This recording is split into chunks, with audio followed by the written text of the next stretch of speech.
अल्हम्दुलिल्लाह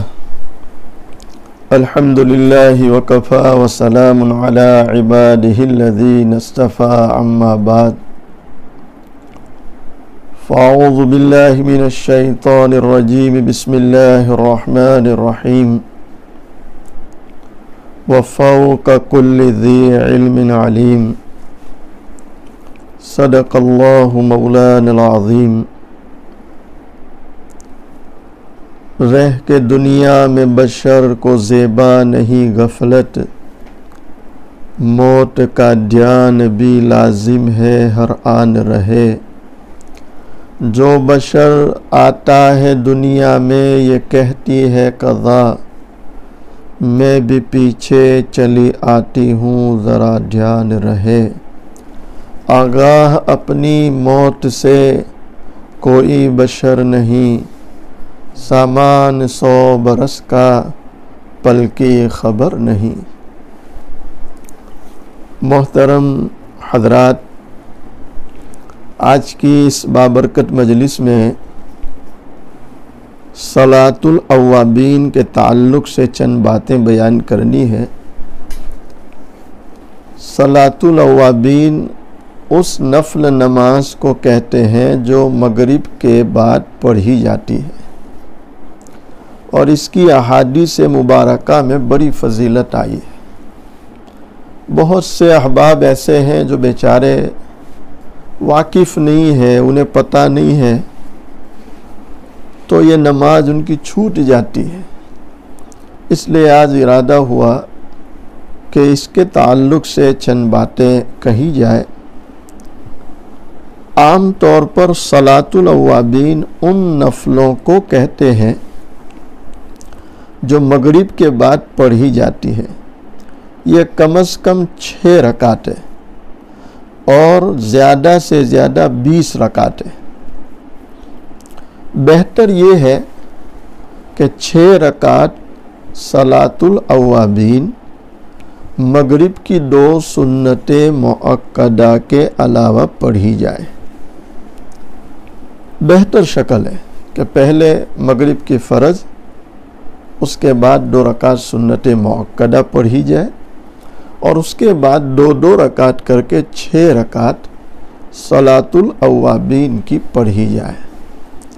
ताहम अगर वक्त कम हो तो सुन्नत मुअक्कदा समेत 6 पूरी कर ली जाए, तब भी इंशाअल्लाह इस नमाज की फजीलत हासिल हो जाएगी।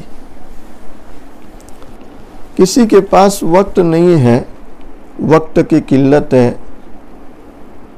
तो 2 रकात सुन्नत मुअक्कदा तो पढ़ते ही है और उसके बाद कई लोगों का 2 रकात नफल का भी एहतमाम होता है, तो और 2 रकात नफल पढ़ लें तो सुन्नत मुअक्कदा के साथ ये 6 रकात हो जाएगी।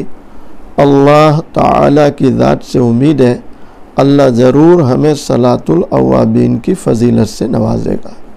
जैसे हमारे हज़रत शाह वसीउल्लाह इलाहाबादी रहमतुल्लाह अलैह रहमतन वासिया फरमाया करते थे कि भाई ईशा के बाद ही 2 रकात पढ़ लो तहज्जुद की नीयत से, ताकि तहज्जुद की फ़जीलत मिल जाए। अब अगर तहज्जुद में उठना नसीब हुआ अल्हम्दुलिल्लाह, नहीं उठ सके तो ईशा बाद 2 रकात तहज्जुद की नीयत से पढ़ी है तो अल्लाह तहज्जुद का अज्र ज़रूर देगा। ऐसे यहाँ भी है कि बेहतर तो है सुन्नत के अलावा पढ़ी जाए, लेकिन अगर कोई 2 सुन्नत को मिलाकर भी 6 करता है तब भी उसको यह फजीलत हो जाएगी। हमारे हज़रत बारहा फरमाते हैं शाह वसीउल्लाह इलाहाबादी रहमतुल्लाह अलैह कि आदमी का ये मिजाज और तबीयत नहीं होनी चाहिए कि खाएंगे तो घी से, खाएंगे तो घी से, वरना जाएंगे जी से। तो ऐसा नहीं होना चाहिए। जैसा मौका हो, सहूलत हो, हमें इन चीज़ों पर अमल करना चाहिए ताकि हमें फजीलतें मिल जाए। अब आप सोचें कि हदीस शरीफ में इस नमाज की कितनी फजीलत आई। हज़रत अबू हुरैरा रज़ी अल्लाह ताला अन्हु से रिवायत है कि हज़रत सल्लल्लाहु अलैहि वसल्लम ने इरशाद फरमाया, जो शख्स मगरिब के बाद 6 रकातें इस तरह पढ़े कि उनके दरमियान कोई बुरी बात ज़बान से न निकाले, तो ये 6 रकात उसके लिए 12 साल की इबादत के बराबर शुमार होंगी। आप अंदाज़ा लगाएं कि मगरिब के बाद की ये 6 रकात 12 साल के बराबर इबादत का अजर है। कितनी बड़ी फजीलत है। अल्लाह हमें इसको हासिल करने की तौफीक अता फरमाए।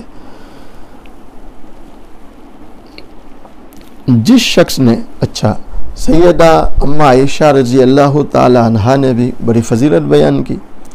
सैयदा अम्मा आयशा रज़ी अल्लाह ताला अन्हा बयान करती है, जिस शख्स ने मगरिब के बाद 20 रकात पढ़ी, अल्लाह ताला उसके लिए जन्नत में एक घर बना देगा। अल्लाह अकबर। उलमाए उम्मत और बुजुर्गान दीन ने इस नमाज का बड़ा एहतमाम फरमाया है। अल्लाह ताला हम सबको भी उसकी तौफीक अता फरमाए।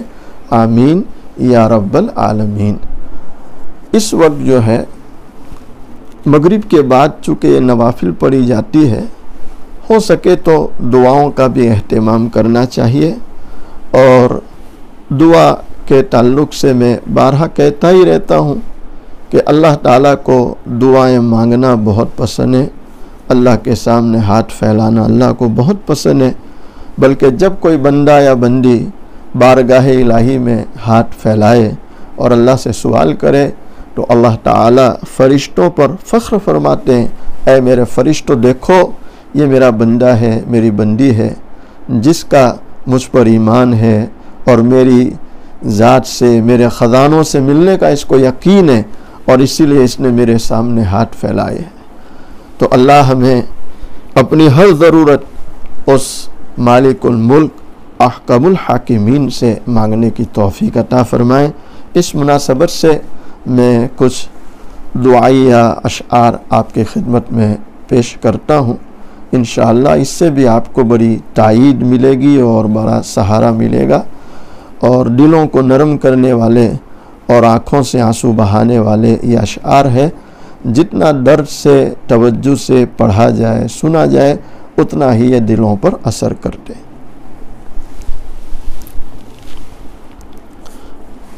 अपनी आँखों को बंद कर लें, गर्दनों को झुका लें। सोचे अल्लाह के सामने बैठा हूँ, अल्लाह को देख रहा हूँ, और अगर मैं अल्लाह को नहीं देखता, मेरा अल्लाह तो मुझे देख रहा है। नबी अलैहिस्सलाम का फरमान है, जब कोई अल्लाह का बंदा, अल्लाह की बंदी अल्लाह की मोहब्बत में एक आंसू बहाए, अल्लाह ताला सारे गुनाहों को माफ़ कर दिया करते। दुआओं में रोने की कोशिश करनी चाहिए, आंसू बहाने की कोशिश करनी चाहिए।